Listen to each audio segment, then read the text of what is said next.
Yes, so my background is in mathematics, and therefore I will be talking about how mathematics and machines can help us understand the complexity of our immune system, how it works to keep us healthy, and what goes wrong in diseases.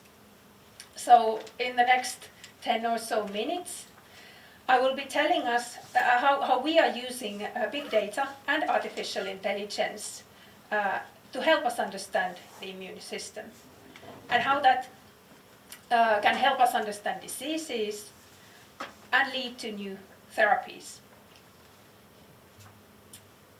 So what you see here is a jumping athlete.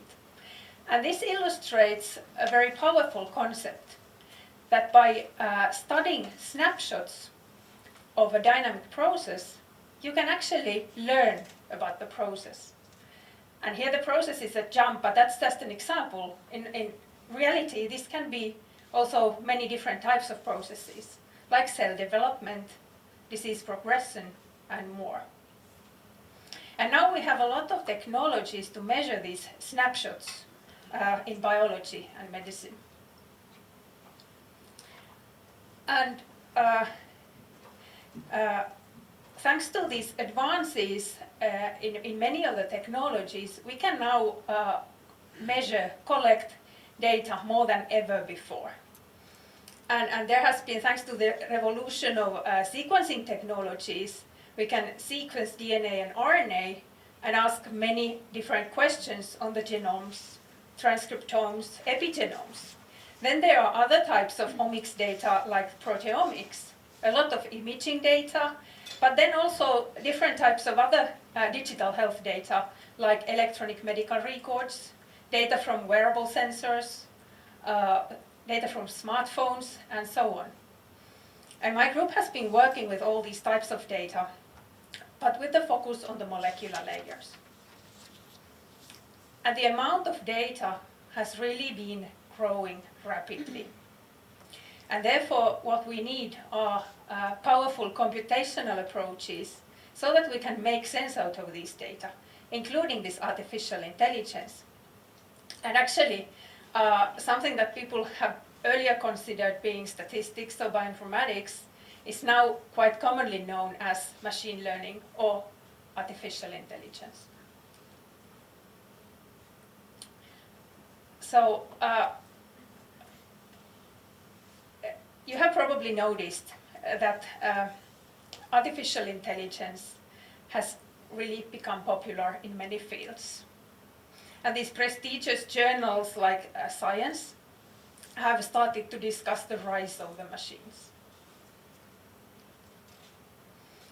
AI as such is not a new concept. So the first wave of excitement around AI actually happened in 1960s. And already then, people believed that in a few years, computers could be programmed so that they could help medical decision making. That hype disappeared, but then it started again with the emergence of machine learning, meaning that the machines could actually learn from the data rules to make predictions.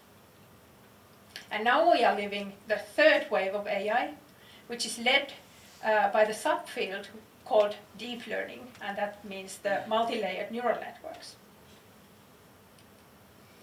But what has changed to make this possible now?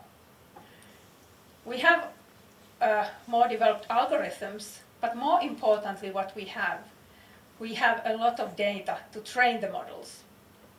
And now we have fast processing power, which really makes this possible.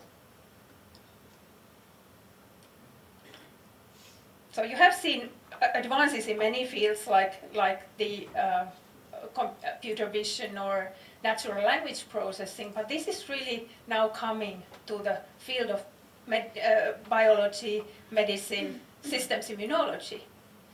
And one exciting aspect are biomarkers. So many diseases, they develop over time, but by the time of diagnosis, it may actually be quite late. So what if we could predict the diseases before they develop? And that's the promise of biomarkers. So if we could identify markers that can indicate the disease very early on, maybe we could prevent the disease from developing. But it's not only the early prediction of diseases. Biomarkers could also help us predict what would be the best treatment for each patient. And they could also help us designing more efficient clinical trials by allowing selection of appropriate subpopulations of patients. So let me give you an example from my lab. And this is a research collaboration in close collaboration with Riitta Lahesmaa's lab at Turku Bioscience. And what we want to identify are early markers of type 1 diabetes. It's an autoimmune disease, often develops in childhood and requires lifelong treatment. It has a relatively long symptom-free phase before the clinical signs of the disease. And finding early markers of the disease during this early phase holds potential for future further development of preventive strategies. So what we have are multiple follow-up samples from children during this early phase. And using the different omics technologies, we can now measure these at multiple different layers over time. And then using all this multi-omics data together with clinical information, we can start predicting the disease. And we have developed tools to identify markers, like the method we called ROLD, which was just published in Nature Communications, and also methods to identify small panels of markers that can predict the disease accurately, like the method SIEBS. And then finally, of course, we need to carefully validate the prediction model in new cohorts to assess the performance. And this is an example, so using our methods, we have, for instance, recently identified a blood microRNA and validated it. And it predicts well and very early type 1 diabetes in children who have genetic risk. Then another exciting and important area, especially in immunology research, are the single-cell technologies. So this picture illustrates quite nicely the difference between bulk and single-cell technologies. So with the conventional bulk technologies, you get one profile per sample. And now with the single-cell technologies, you get thousands or even millions of profiles per sample. And this has really developed fast, so we have increasing in size and complexity amounts of data that we can now have the cells measured. And there are some very impressive studies. So here is an example from last year from Science. The researchers identified more than 400 different cell types across different tissues. But the question is, how do we make sense out of these data? And let's get back to athletes. So here you can think that each athlete is one cell. And here everything is one bunch of data. With the single-cell technologies, we can measure each cell separately. And a typical first question is, how is the heterogeneity between the cells? How do they form clusters? And using machine learning, we have tools to do that type of analysis. So we can cluster the cells, and we can identify cluster-specific markers. So these could be different cell types or subpopulations of cells. But we can also take a step further. So we can order the cells based on similarity and create pseudotemporal orderings of the cells. So here you can see that this reveals that these were also jumping athletes.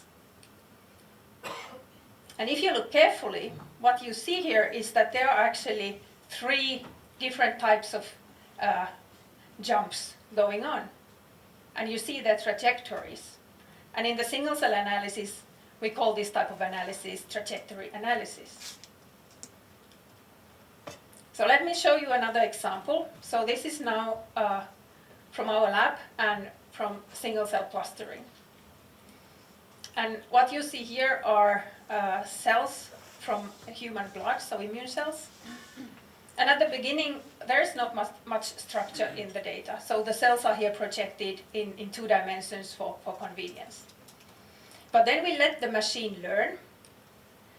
And we can see that the machine actually learns. And we repeat this multiple times to get a robust consensus clustering. And for this, we use self-supervised learning. And we have developed a method we call ILREC.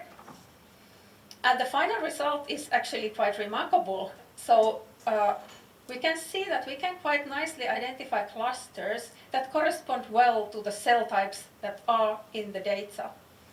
And here's an example. Now you see the CD8 positive T cells, they form a separate cluster. And with the conventional technique, the cells are scattered all over the place. And then a small example on trajectories. So here we have developed a graph-based approach, which we call totem. And you can see 2 different figures of trajectories. And the totem suggests that there is a branching in the middle, whereas the other method suggests that it's a linear trajectory going through the cells. So what's correct? Well, in this case, we actually know.